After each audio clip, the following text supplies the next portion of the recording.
In this video, I will cover number 5, which is to tear pieces of your gestural sketches done on paper to create a collaged composition over your underpainting.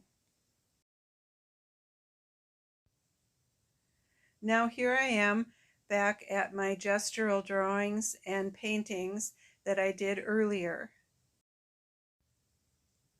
I did several versions, and this gives me plenty of choices to make for the collaging. I'm tearing one of my gestural sketches to form a collage element, and I do prefer tearing to cutting for the natural edge that it creates. With paper this heavy, those edges are really going to show, and so I am choosing to use that as part of the design. I play around with the positioning of these different torn pieces until I find a composition that I'm pleased with. Seeing all of this happening shows you why it really is not important to fuss over those gestural sketches. Just do something quick, mark making, color, shapes, line, whatever you're drawn to.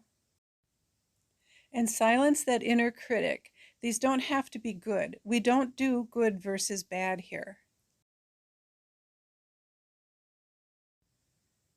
This is starting to feel a little bit like it's coming together.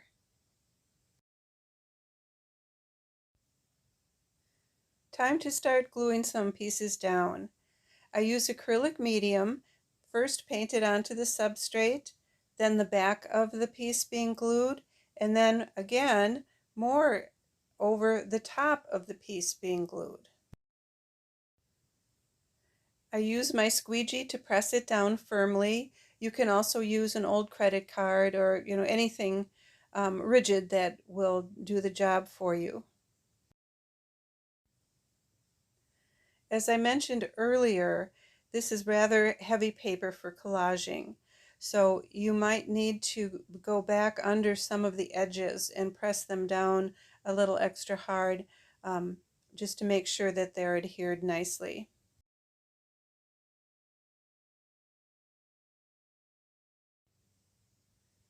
Now that I've finished the composition, I'm splattering some white gesso down across the surface to give it some interesting marks.